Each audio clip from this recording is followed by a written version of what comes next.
Hai semua, selamat datang di channel Baca Saham. Pada video ini, kita akan membahas satu topik dengan judul 5 kondisi ini selalu berulang di pasar saham. Manfaatkan untuk dapat profit besar. Tapi seperti biasa, semua pembahasan ini bukan rekomendasi dan hanya informasi. Ingat, kerugian kamu tanggung sendiri ya. Kita langsung masuk saja ke dalam pembahasannya. Hal yang pertama yang selalu berulang adalah krisis pasar modal. Setidaknya terdapat krisis sebanyak 3 kali di Indonesia, yaitu krisis moneter tahun 1998, krisis finansial global tahun 2008, dan yang terbaru krisis pandemi tahun 2020.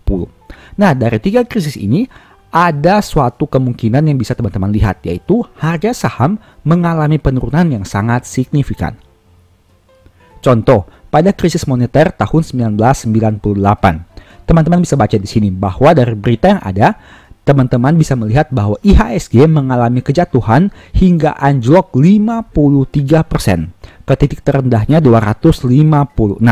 Nah, tak terasa ya bahwa dulunya IHSG hanya 256 dan kini sudah di angka 7 ribuan. Itu artinya bagi mereka investor senior yang telah memulai berinvestasi pada tahun 1990-an tentu saja merasakan dampak kenaikan harga saham jika masih memiliki saham hingga tahun 2024 ini. Kita lihat lagi untuk krisis berikutnya, yaitu krisis finansial global tahun 2008. Di sini juga tercatat seperti ini. Menutup tahun 2008, IHSG berada di level 1355 poin atau turun 50,64% dibandingkan tahun sebelumnya. Di tahun 2008 juga IHSG turun sangat signifikan, bahkan turun menyentuh angka 50%. Penurunan yang sangat signifikan. Tapi hal ini bisa bermanfaat bagi mereka yang memiliki dana lebih, yang mana mereka bisa melakukan pembelian saham-saham bagus pada harga yang murah. Krisis ketiga adalah krisis pandemi tahun 2020. Ini merupakan krisis yang baru saja terjadi sehingga teman-teman yang baru mengenal pasar modal tentu sudah tidak asing lagi dengan pembahasan krisis pandemi ini. Nah, hal pertama yang selalu berulang adalah krisis akan selalu terjadi di Indonesia maupun di pasar modal negara lainnya. Oleh karena itu, kita harus mempersiapkan diri. Pelajaran apa yang bisa kita ambil? Krisis bisa datang kapan saja, di waktu yang tidak kita duga, dan kemungkinan besar di masa depan akan ada krisis-krisis berikutnya dengan berbagai penyebabnya. Mungkin krisis tahun 98 berkaitan dengan nilai tukar rupiah terhadap dolar. Krisis tahun 2008 berkaitan dengan dunia finansial. Krisis tahun 2020 berkaitan dengan dunia kesehatan. Kita tidak tahu lagi krisis selanjutnya akan berhubungan dengan hal apa. Yang bisa kita lakukan adalah melakukan persiapan sebaik mungkin. Hal yang perlu kita persiapkan adalah investment atau trading plan yang baik, serta money management yang disiplin.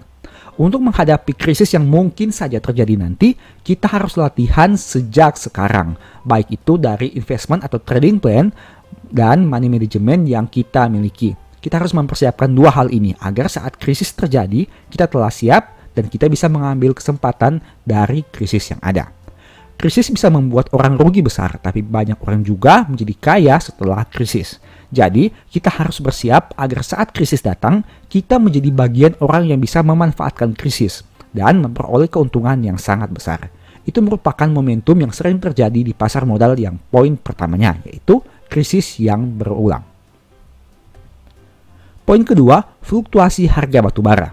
Di sini teman-teman bisa melihat beberapa artikel di tahun 2015 harga batubara anjlok. Teman-teman bisa lihat berdasarkan berita yang ada. Harga batubara Desember terendah sepanjang tahun 2015 dan lain sebagainya. Nah, di tahun 2022 harganya malah terbang. Malah sempat melesat ke angka 440 per ton. Nah, di tahun 2023 rontok lagi dengan harga di angka 167.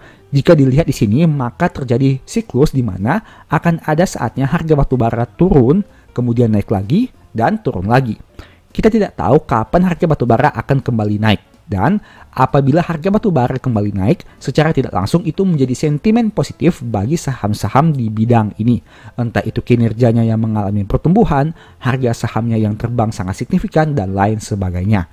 Ini merupakan siklus kedua yang selalu berulang di pasar modal, yaitu fluktuasi harga batubara.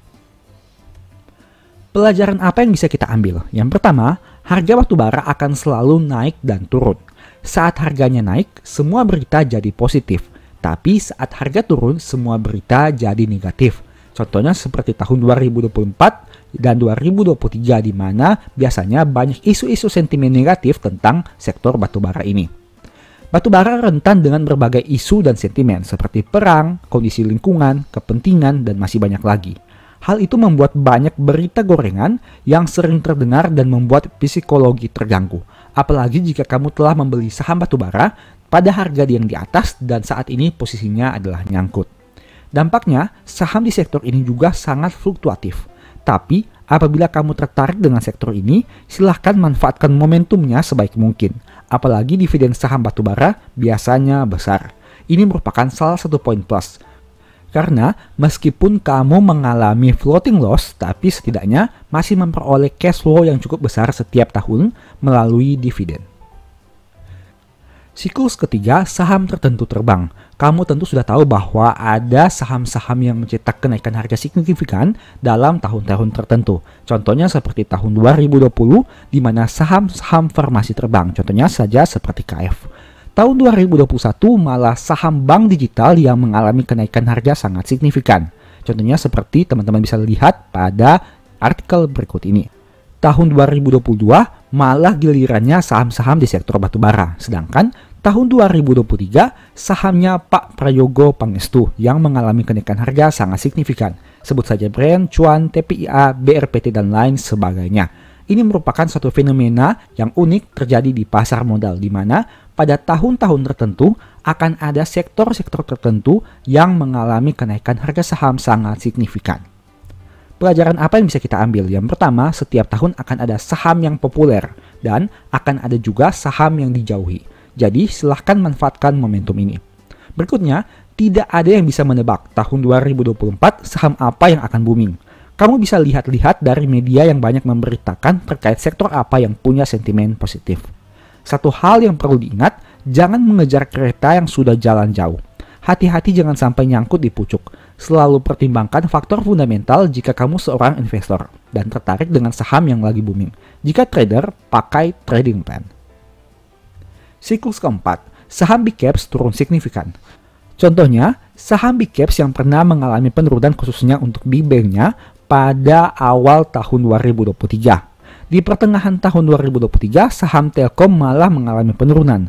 Dan baru-baru ini masih sedang hangat, saham ASII terjun bebas, bahkan turun sekitar 10 hari secara beruntun. Kamu juga bisa melihat bahwa saham big caps pernah juga mengalami penurunan harga yang sangat signifikan, dan hal itu bisa kamu jadikan kesempatan. Pelajaran yang bisa kita ambil, selalu kembali ke fundamental perusahaan saja. Jika penurunannya hanya karena sentimen negatif sesaat dan kinerja perusahaan sebenarnya baik, akan ada saatnya harga naik lagi. Tapi dengan catatan jika valuasinya belum mahal. Begitu juga sebaliknya. Harga yang turun bisa jadi kesempatan untuk kamu beli di harga murah. Tapi di satu sisi bisa jadi peringatan bahwa kamu telah salah beli saham. Jadi pastikan saham yang kamu pegang memang layak dikoleksi dalam jangka panjang. Karena saham big caps tidak semuanya baik untuk di hold. Fenomena kelima yaitu dividen. Ini merupakan hal terakhir yang ingin saya bahas. Dividen selalu dibicarakan setiap tahun karena memang selalu ada. Mungkin sahamnya beda, tapi yang dibicarakan tetap saja dividennya besar atau kecil.